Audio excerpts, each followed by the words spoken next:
Wednesday evening, everyone. It is November 15th, 2023. Another episode of Direct Line. Our special guest tonight is Sam Markstein from the Republican Jewish Coalition. And our hosts tonight are Mark Unkelfer and Don Irvine. Take it away, guys. Well, thank you, Dwight, and thank you, Sam, for joining us tonight. And Don, it's always a pleasure to see you.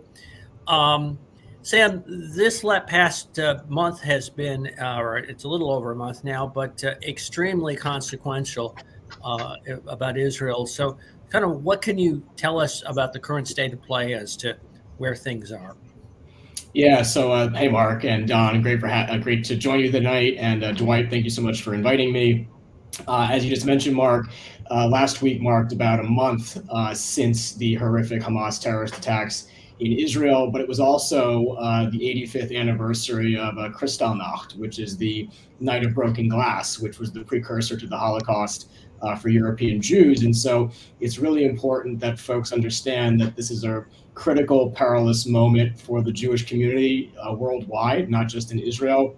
You've seen dramatic spikes in anti-Semitism, not just in America, but across the world.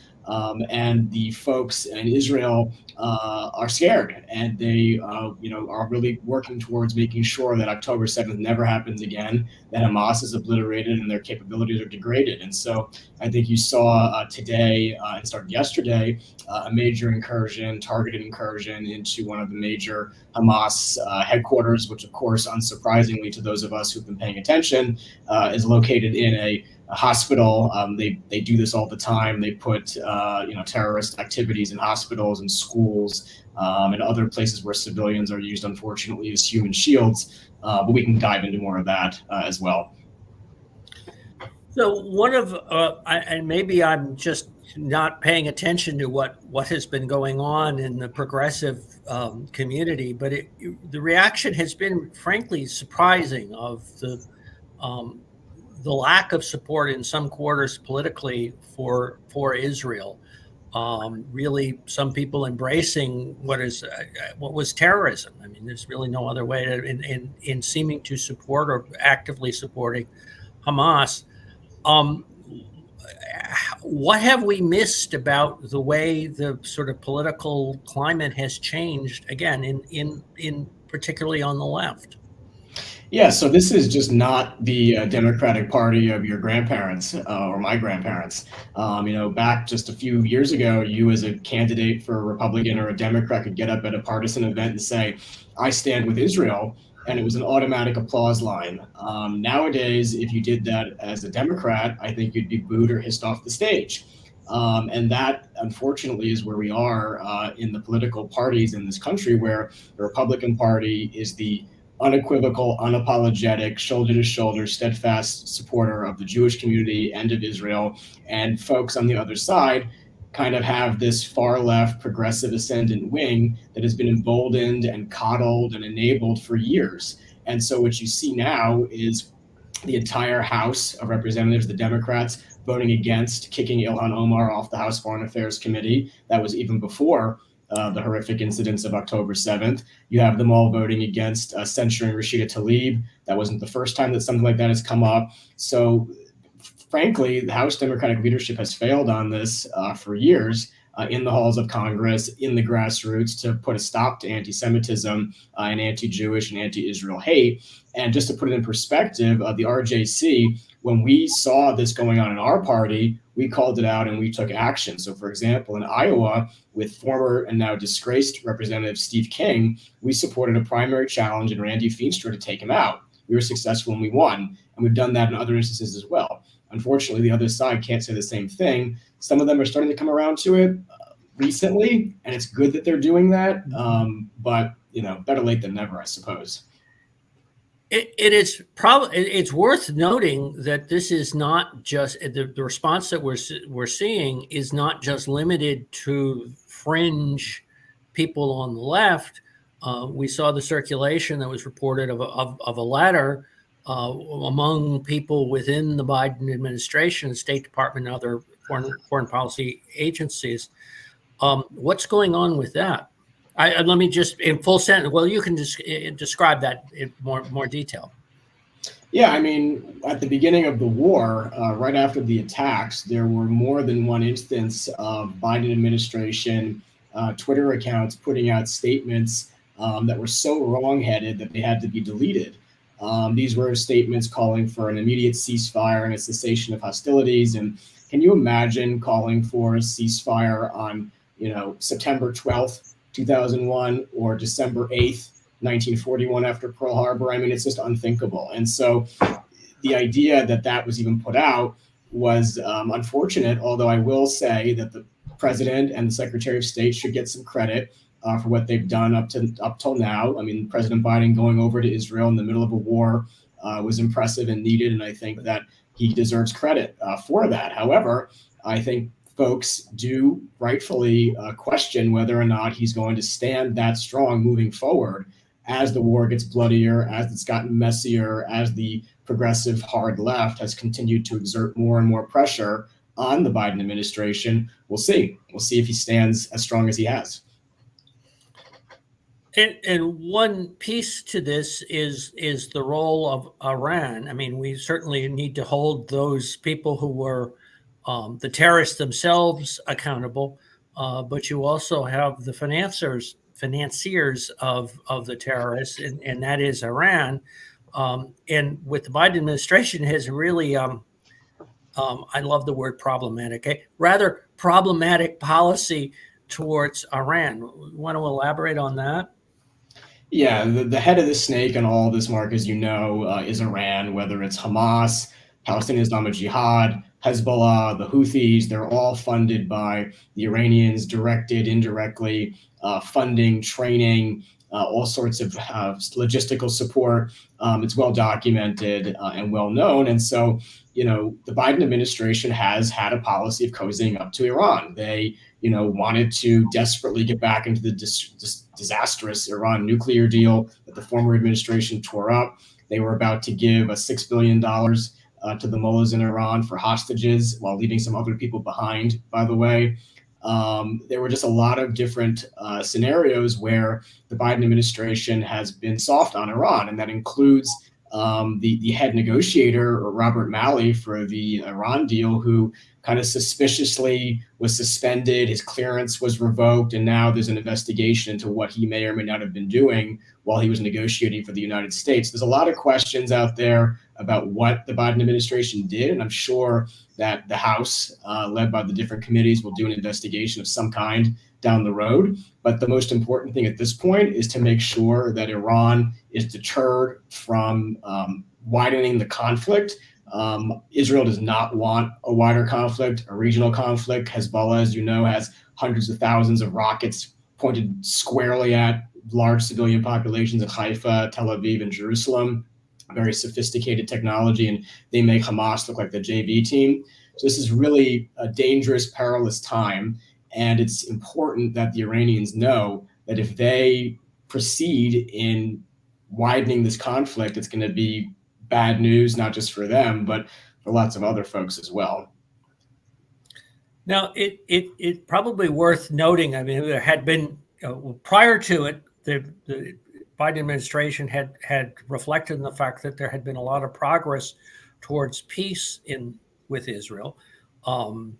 Forgive me, a partisan swipe. It was probably not so much because of the Biden administration, but we had seen a great deal of progress with the Abraham Accords with the Trump administration, in which there had been progress with a number of the Arab countries in reaching peace with, or at least peace with Israel. Maybe I'll stop there and say, what did we miss, or should we just simply focus on solving the problem now and then do ask those questions later on?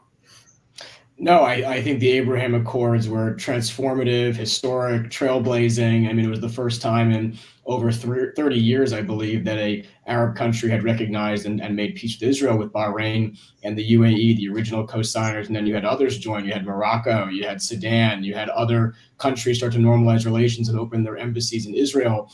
And just as it seemed as though the holy grail, so to speak, of peace agreements between Israel and Saudi Arabia was on the table and very close, this terrorist attack occurred on October 7th. And there are certain folks that might read into that and say, well, maybe this was designed to knock that off the tracks. I can tell you that there's still a very strong appetite on both sides to see that happen, to make that deal come to fruition. And if it does, I think you'll see a lot of Republicans stand in favor of that deal, because it's going to be so good for the region, for Israel, and for wider cooperation down the road. And just to put a fine point on it, the Abraham Accords are, I would say, worthy of the Nobel Peace Prize. I don't know why they weren't even considered, but it truly was, at the time, a historic achievement and worthy of note, and something that this administration and future ones should strive to build upon and strengthen.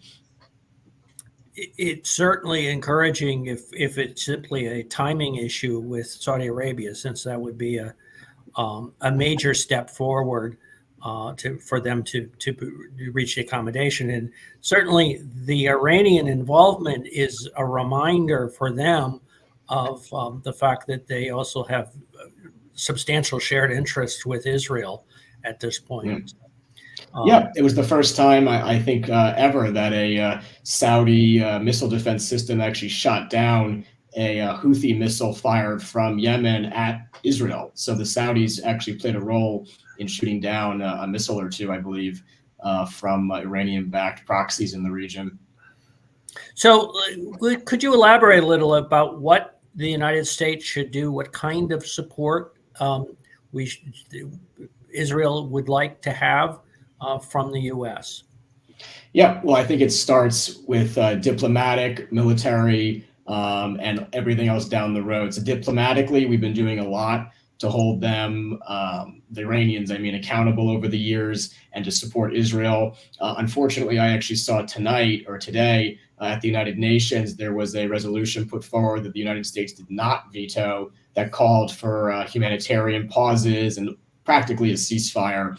And so that was a little disappointing. And just to give you an idea about that as well, when Obama was leaving office when his second term was over, the UN had a resolution, UN Resolution 2334, that did not recognize the Western Wall as Israeli territory. They deemed it occupied land.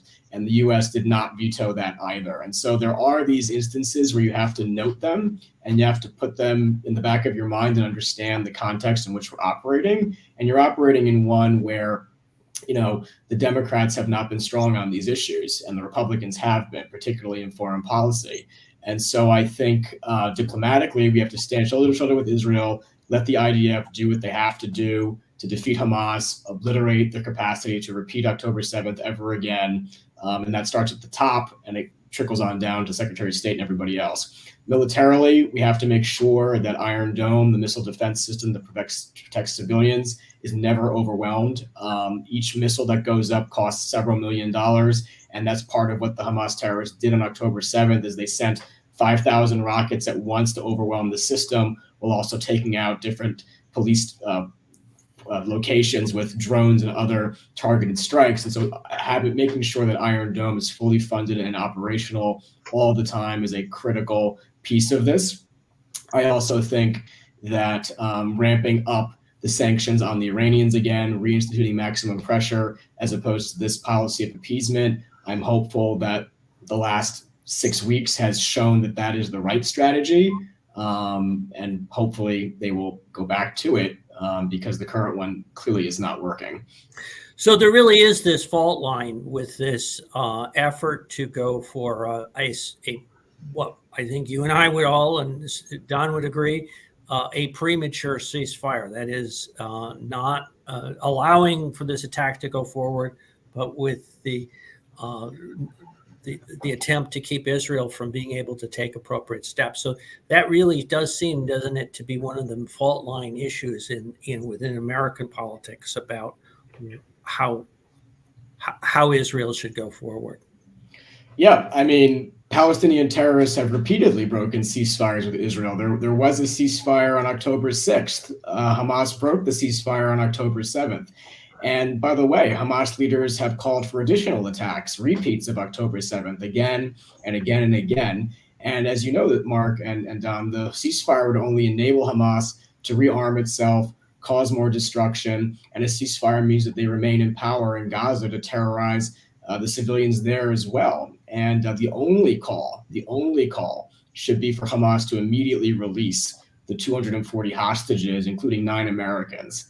The elimination of Hamas is the only way towards a safer and peaceful future for Israelis and Gazans. And so those folks calling for a ceasefire are at best underinformed and at worst anti-Israel. So yesterday in Washington, we saw a large outpouring of support for Israel. Obviously, there have been demonstrators on all sides, but there was a pretty massive, a pretty impressive expression of support. Not just, across the board politically. Obviously, there were many Republicans there, but there were many people of different political stripes. You want to elaborate on kind of how all that came together? Yep, I was there. I was proudly there with lots of folks from the Republican Jewish Coalition, and 290,000, I think, was the final count in person on the National Mall. It was a really, really special moment for the Jewish community in the United States. I believe it was the biggest gathering of Jews ever. We've been joking since Mount Sinai. But I think it was, like, to your point, really important that it was a bipartisan event. You had Hakeem Jeffries and Speaker Johnson. You had Chuck Schumer and Joni Ernst. You had a wide swath of politicians there, but you also had, families of the hostages, telling their gut-wrenching stories about their family members. One of the speakers has 6 family members currently being held by Hamas, which is just unthinkable to me. And then you had other speakers as well who talked to, why it's important to stand with Israel. And it was really a heartening display of widespread support. And I have to point out that you didn't see vandalism, you didn't see anti-Americanism, you didn't see rioting. The end of the rally ended with the singing of God Bless America. You don't see any of that at the pro-Hamas rallies. You don't see any of that at the anti-Israel rallies. So this was a march not just for Israel, not just for the hostages, and not just against anti-Semitism, but for America too. And I think that was very evident in the crowd yesterday. And it was really, really a tremendous sight and really beautiful. It sort of underscores the fact that part of the reasons or the basis for support for Israel among Americans has been shared values of democracy, and what on the other side, I think it's fair to say there's a kind of the anti-Israel ideology is very much also an anti-American or Western traditions ideology that really kind of permeates that. I guess that's what we're up against. And for anybody that talks about, like, how foreign aid, for example, to Israel is not in America's national security interest, I have a couple of facts to go through if you'd like to. The fact is that Israel spends 85%, and as of fiscal year 2028 will be all of the aid that it receives from the U.S. in the U.S., and that's a boost for us. And with so many American allies eager to buy American military products with or without foreign aid, it makes so much more sense to keep Israel in the family of countries with an interest in buying and using American capabilities. And because they spend the money in the U.S., we've developed a deep connection at every level, whether it's development and production of weapons, strategy and tactics, testing, intelligence sharing, and the like. So this is not the time for those that would discuss cutting foreign aid or anything like that. This is not the time to take an action that would be universally perceived as weakening the relationship. And so I think that the most important thing right now, the bottom line is, a strong Israel means a strong America. And I think most Americans get that. Unfortunately, you do have the far, hard, progressive left that thinks otherwise, but history will judge them and prove them wrong. It's also probably worth noting, too, that the military support really effectively has come out is a very small proportion of our American military spend. It basically is sharing inventory or equipment that will be replaced. There certainly is a cost associated, but it doesn't involve at this point or any foreseeable American actual troops on the ground or in any connection. It really is providing replacement material for what's already been sold to Israel. Yeah, I mean, the president's made it very clear, no boots on the ground, U.S. troops in Gaza. And frankly, I think the IDF prefers it that way. They want to go in. This is about justice, for the 1,200 slaughtered innocent Israelis on that horrific October 7th. It's justice for the hostages who are currently being held underground in the Earth's crust, who haven't spoken to their family in almost 6 weeks. And it's justice for Jews worldwide who have seen this before, Holocaust survivors, some of whom were murdered by Hamas terrorists, Holocaust survivors, and those of us who had Holocaust relatives. We never again is now. We want to make sure this can't happen again. And it should never have happened, but we want to make sure it doesn't happen another October 7th ever again. So let me shift gears just a little bit and give you a chance to describe. I mean, the Republican Jewish Coalition has been around for quite some time and has been very active. I think it was prior to last month, but you had a very high profile national conference in Las Vegas. But that's only the tip of the iceberg of some of the activities that you're involved with. Can kind of elaborate on what RJC does? Yeah, so we, like you said, Mark, we were founded in 1985. We're the National Grassroots Organization of Jewish Republicans. Our main job is to sensitize Republican leadership in Washington and around the country to the issues and concerns of the Jewish community. And as you mentioned, we had our flagship event of the year, which is the RJC Annual Leadership Summit in Las Vegas. We had every major presidential candidate, President Trump, Governor DeSantis, Ambassador Haley, all the way down the line. And in his first public event as the newly elected Speaker of the House, Mike Johnson flew across the country to be with us, as well as with Leader Steve Scalise from Louisiana, to address the crowd and to show their support, not just for the Jewish community, but for Israel as well. And it really was a testament, I think, not just to the work the RJC does, but to what we stand for and the values that we care about and the principles and the mission that we're working towards, which is, support for Israel, support for the Jewish community, free the hostages, defeat anti-Semitism. And that was the theme of the week. And there were some folks who were there that noticed that there was actually a table in the center of the room with empty chairs around it. And that table was reserved for the hostages. So when they return, they'll have a seat at the table with us. So that was a hopeful message that I thought really resonated with a lot of people. We had members write letters to soldiers in the IDF. We had given out pins to everybody to wear to show solidarity. We really wanted to make this event meet the moment this year, and I think it did that and more. And I was very proud to have been a part of it. So how are your activities organized? With chapters?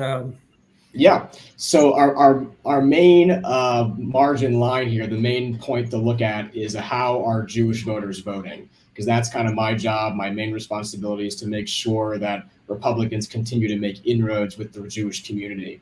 And so I'll give you a couple of quick numbers. So in 2000, George W. Bush got 19% or so of the national Jewish vote. In 2016, Donald Trump received 24% of the national Jewish vote. In 2020, he received 30% of the national Jewish vote, which was the highest number. Going to go back all the way to President Reagan for a Republican presidential candidate to have broken the 30% threshold. Then in 2021, you saw Governor Youngkin do really well in Virginia. It was a 10-point swing for the Jewish community for him from the last gubernatorial election. And then just last year in 2022, Governor DeSantis in Florida got 45% of the Jewish vote in Florida, and Lee Zeldin in New York came very close to winning, got 46% of the Jewish vote in New York. So the trend lines are certainly moving in the right direction for the GOP. I've been talking about this since I first started at RJC, that this was always going to be the trajectory, and we believe that going into 2024, we're going to continue to see those trends as well. And it's really important because these voters are in the key battleground states that are going to make or break whether we win or lose the White House. You're talking about 600,000 Jewish voters in Florida, 400,000 Jewish voters in Pennsylvania, 150,000 Jewish voters in Georgia. And in these races, as you know, Mark, that are decided by a point or two either way, 10,000 votes here or there, Jewish voters could very well make the decisive difference in 2024, as they have in previous years. And I think you are going to see a lot of folks, a lot of Jewish voters who probably have never voted Republican before, seriously consider it in 2024 based on everything that's going on in the world today. And I have just anecdotally, I think we've all talked to friends who voted the other way from time to time, or most of the time, who've really been taken aback by two things: both the attacks themselves, the terrorist attacks themselves, but also the response within the United States, and have been sort of shocked by the Democratic Party, or the response of, again, the progressive wing of the Democratic Party on that. I've seen that. I assume that's a response that you've been running into as well.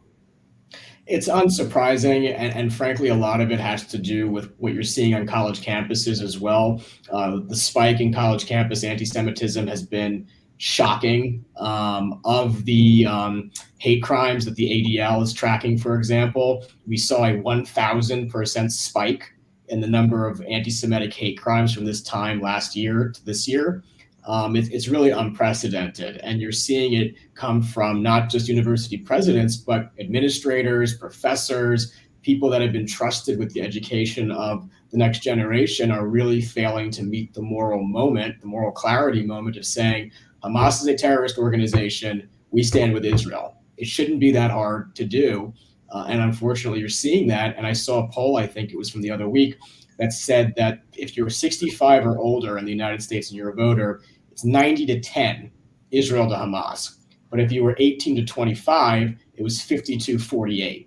And that blew my mind. And I think it was a real wake-up call to folks in this country that, hey, we got to get our house in order to make sure the next generation is just as supportive as America is today.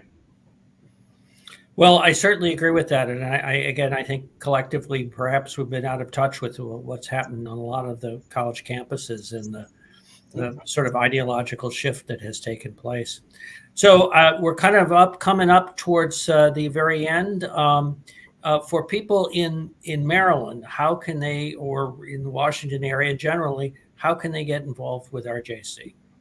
The best way to get involved, Mark, is to go to our website, www.rjchq.org. I think it's actually at the bottom of folks' screens as well. So that's rjchq.org. We actually have a really awesome scaled down version of our leadership meeting in Las Vegas. We have a spring meeting in Washington. So I would encourage folks to look into that as well. Program is just as tremendous as Vegas. Lots of really great speakers and friends of Israel in the Jewish community. So I would encourage folks to check out the website, events, policy, ways to get involved, contacting your representatives, opportunities to contribute for candidates through the RJC PAC or directly to us, support the mission.